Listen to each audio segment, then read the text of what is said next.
안녕하세요. 권수민 목사입니다. 오늘은 복음을 어떻게 전할 것인가에 대해서 5가지 주제요. 지난 시간에는 그 5가지 중에 2가지를 말씀을 드렸고, 오늘 그 나머지 3가지에 대한 내용들을 한번 다뤄보도록 하겠습니다. 먼저 지난 시간 내용들을 잠시 요약을 한번 해볼까요? 전도, 이것은 복음을 전달한다라는 것이었죠. 그 복음이 뭐라고 했습니까? 기쁜 소식이라고 말씀을 드렸습니다. 5가지 주제어로 설명을 한다라고 했었죠. 지난 시간에 2가지를 말씀을 드렸던 첫 번째 그 내용은 천국이었습니다. 우리의 노력과 우리의 어떤 자격, 스펙, 그리고 어떤 열심에 의해서가 아니라 선물로서, 일명 공짜. 여러분 좋아하시죠? 이 선물로서 천국을 하나님께서 우리 사람들에게 주시고자 하신다라는 것이었습니다. 그런데 문제가 있다라고 말씀을 드렸죠. 그 천국을 선물로 받을 우리 인간의 실상이 바로 하나님의 온전한 선의 기준에 부합하지 못하는 죄투성이, 그런 추악한 죄투성이의 인간의 실상이 문제다라고 말씀을 드렸습니다.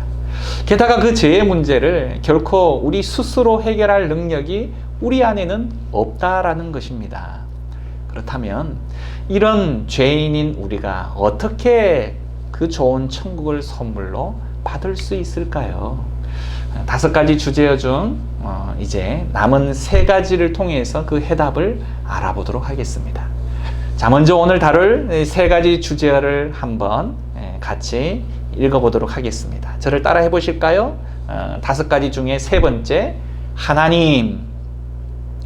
그리고 4번째, 예수 그리스도. 그리고 마지막으로 믿음. 그렇습니다. 그래서 총 5가지를 다시 한번 요약을 해보면, 첫 번째가 제시어 첫 번째, 천국, 인간, 하나님, 예수 그리스도, 믿음. 이 5가지 내용들 가운데 오늘 하나님부터 설명을 해보도록 하겠습니다. 성경은 하나님에 대해서 말씀하기를 하나님은 사랑이십니다 라고 기록을 하고 있습니다. 다시 말해 하나님은 자비로우시기 때문에 사실상 죄 많은 우리 인간을 벌하시는 것을 원치 않으신다라고 말씀을 하십니다. 다시 말해 그분의 사랑이라고 말하는 이 성품 때문에 우리가 죄인임에도 여전히 사랑하신다라는 것이죠. 그런데 또한 성경은 이 사랑의 하나님만을 이야기하는 것이 아니라 동전의 양면처럼 바로 공의의 하나님의 성품도 동일하게 말씀하고 있습니다. 따라서 어떤 사람들은 사랑이 좋기 때문에 사랑의 하나님만 강조하고 그 하나님에 대해서만 믿으려고 하는 그런 또 이상한 종교 집단도 우리가 살아가고 있는 이 세상 가운데는 있습니다. 하지만 이렇듯 성경이 말하는 바 하나님의 여전히 함께하는 다양한 성품을 인정하지 않게 되어지면 그것은 바로 이단으로 빠질 수밖에 없다는 사실 여러분 잘 기억해 두시길 바라겠습니다. 그래서 하나님은 사랑의 하나님이시기도 하시지만 반대편에 공의의 하나님이시기도 하시다라는 사실이죠. 따라서 하나님은 자비로우셔서 우리를 벌하시는 것을 원치 않으시지만 또한 의로우시기 때문에 결코 우리가 가지고 있는 수많은 죄를 그냥 수수방관하며 지나치실 수가 없다는 겁니다. 그 죄를 반드시 벌해야만 공의가 세워질 수 있기 때문이다라는 것이죠. 어떻습니까? 한편엔 사랑, 한편엔 공의. 하나님은 우리의 죄를 사랑으로 용서하시지만 그 죄에 대해서는 반드시 또한 책임을 물으셔야 하는 그 성품. 그러면 어찌 보면 좀 충돌이 일어날 것만 같은 이 갈등의 문제, 이것을 어떻게 해결을 할 수 있을까요? 이 부분에 대한 내용은 바로 우리가 가지고 있는 역사적인 한 사건을 통해서 이해할 수 있으리라 생각이 되어집니다. 제가 한번 소개해 보도록 할게요. 100여 년 전 전쟁 가운데 있는 러시아에 한 장군이 있었습니다.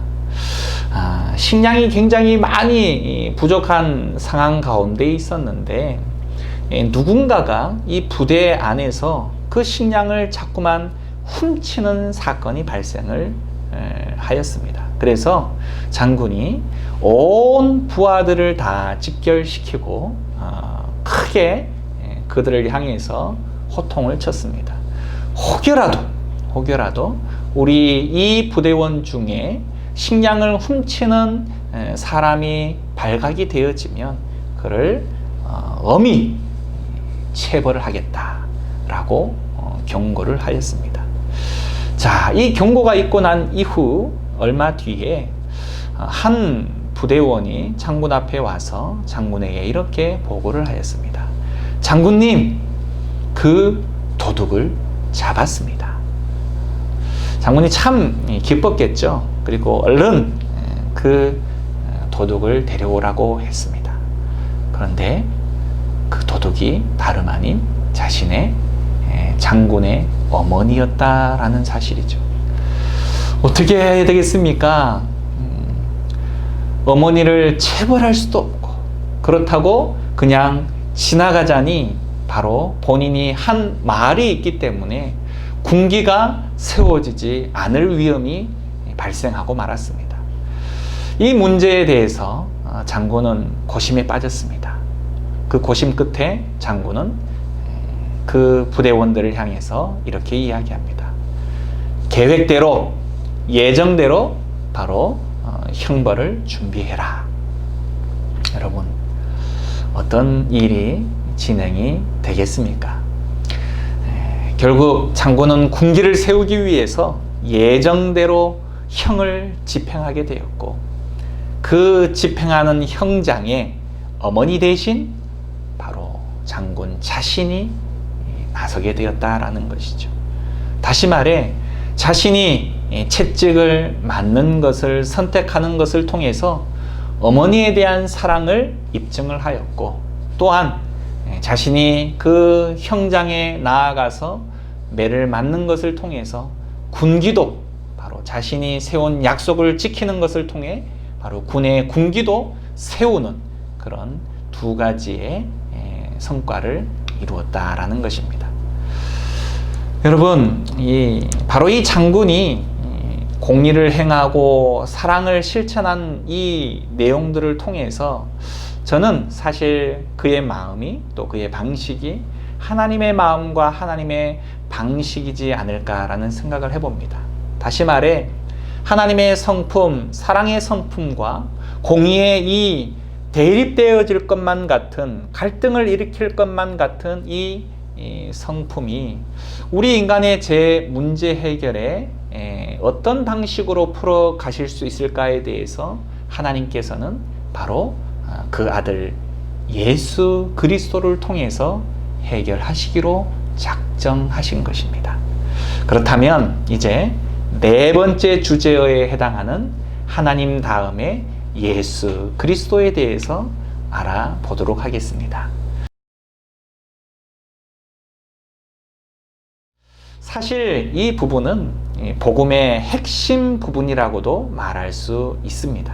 먼저 예수 그리스도라는 이름에 대해서 짚고 넘어가기를 원합니다. 흔히 우리는 예수 그리스도라고 이야기하면 그 전체적인 내용이 다 예수님의 이름이라고 생각하는 경우가 있습니다. 하지만 이 예수의 뜻은 구원자, 메시아라는 그런 뜻을 포함하고 있고, 또한 그리스도라고 말하는 것은 기름을 부음 받은 자라는 뜻을 가지고 있는 개별적인 내용인데, 먼저 그래서 예수는 이름에 해당하고 그리스도는 그의 직함에 해당한다라고 이야기할 수 있습니다. 저의 이름은 권성민, 직함은 목사, 가르치고 또 목양하는 역할을 가지고 있는 그 이름이 권성민이라고 말하는 이름을 가진 목사라는 거죠. 마찬가지 예수 그리스도라고 말할 때 바로 예수님은 이름이고 그리스도는 그의 직함을 말하는 것입니다. 자, 그렇다면 목사는 쉽게 양육하고 돌보고 가르치는 역할이라고 이해할 수 있지만 그리스도라고 말하는 이 기름 부음 받은 자에 대한 내용들, 그 직함은 무엇을 말하는가에 대해서 여러분 궁금하시지 않습니까? 네. 구약 성경에 기름을 부음 받았던 대상이 세 대상이 있었습니다. 첫 번째, 왕을 기름을 부어서 세웠죠. 다윗이 바로 사무엘에게 기름 부음을 받고 장차 왕이 될 것을 바로 예표하였죠. 그리고 두 번째는 왕 다음에 기름을 부었던 사람은 선지자입니다. 선지자에게도 기름을 부었습니다. 그리고 세 번째 기름 부은 바의 직함을 가진 대상은 바로 제사장입니다.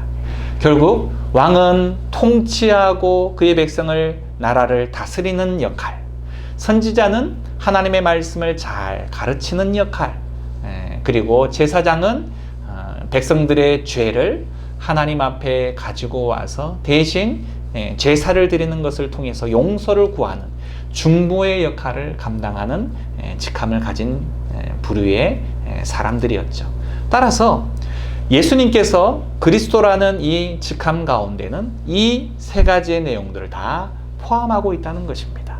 다스리고 가르치시고 바로 중보자로서의 역할, 하나님과 바로 인간들 사이에서의 중보자로서의 역할을 감당하신다라는 것이죠. 결국 예수님께서 이 땅 가운데 행하신 일들이 그 모든 내용을 포함하고 있는 것입니다. 우리에게 가장 기쁜 소식, 그 천국을 선물로 주시기 위해서 하나님께서 이 땅에 보내주신 구원자로서의 예수님, 죄의 문제를 인간 스스로가 해결할 수 없기 때문에 하나님이신 예수님께서 인간의 모습으로 이 땅에 오셔서 우리 죄의 값을 대신 짊어지시고 십자가의 죽으심, 다시 말해 대신하여 죽으심으로 말미암아 우리의 죄를 다 속해 주셨다, 해결해 주셨다라는 것입니다. 예수님은 하나님 아버지께서 그에게 우리의 죄를 전가시켰고 또 우리의 죄의 값을 대신해서 짊어지시기 위해서 100% 인간의 모습으로 이 땅에 오시고 그 십자가의 진한 고통의 죽음을 맛보셨지만 100% 또한 하나님이셔서 완전한 능력으로 우리 인간들을 다 구원하시고 또 죽음을 이기시고 다시 부활하셔서 하나님 우편에 올라가셨습니다. 어떤 사람들은 이 예수님의 바로 특성과 본질을 이해할 때 반인 반신, 다시 말해 50% 인간, 50% 신적인 능력이 합쳐진 대상이다 라고 생각을 하는 경우가 있습니다. 하지만 여러분, 예수님은 100% 하나님이시고 100% 인간이셨다라는 사실을 우리는 반드시 기억해야 한다라는 것이죠. 따라서 예수님을 소개할 때는 그분이 누구시고 우리를 위해서 어떠한 일을 행하셨는지를 바로 소개하는 것이 매우 중요합니다. 그분은 참 하나님이신 동시에 참 인간이시고 우리를 위해서 하신 일이 바로 천국을 선물로 주시기 위해서 죄가 없으신 바로 하나님이신 예수님께서 십자가에 대신하여 달리셔서 고통당하시고 죽으시고 우리의 죄값을 대신 치르셔서 이제 부활로 다시금 죽음을 이기시고 우리의 구원을 완성하신 분이시다라는 것입니다. 여러분, 예수님이 왜 위대하시다라고 생각을 하십니까? 바로 죄가 없으셨던 그분께서 바로 하나님의 사랑하시는 독생자께서 우리 죄인들이 담당해야 할 그 고통스러운 지옥의 형벌을 대신하여 담당하셨기 때문에 그분이 위대하신 것입니다. 이것이 바로 십자가의 진정한 사랑의 의미가 되는 것이죠. 자, 오늘 다른 두 가지 주제요. 먼저 하나님 그리고 예수 그리스도였습니다.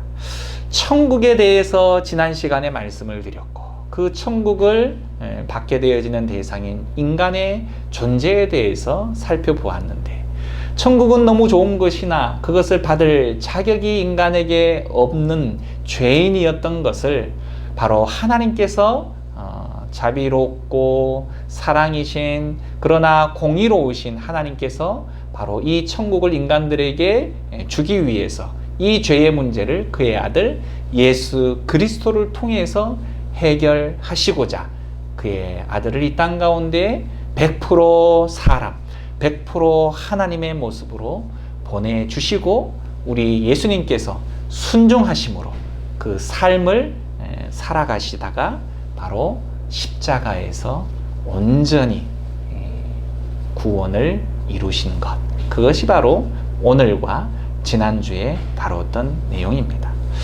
가끔 저는 이 영상을 지금도 카메라로 촬영을 하고 있습니다.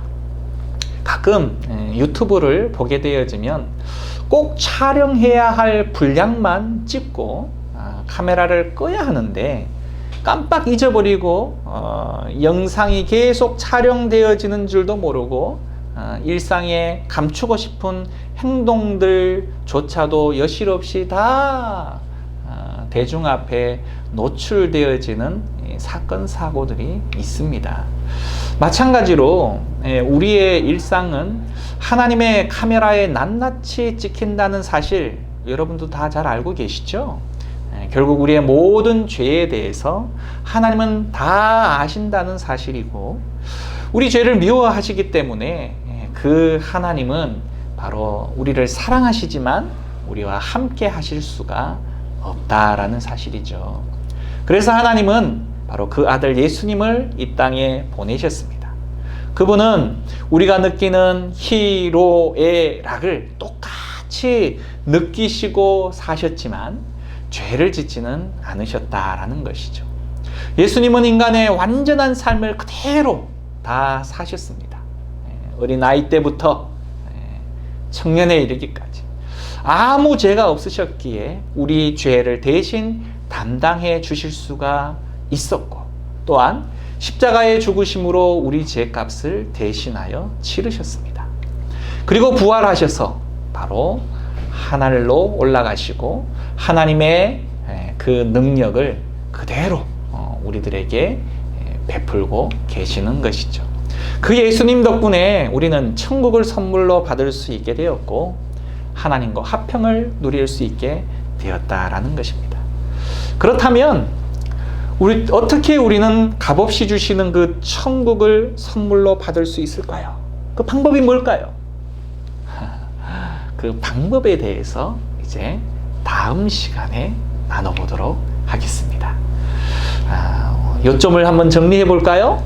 오늘 복음에 대해서 두 가지 주제요. 하나님과 예수 그리스도에 대해서 살펴보았습니다.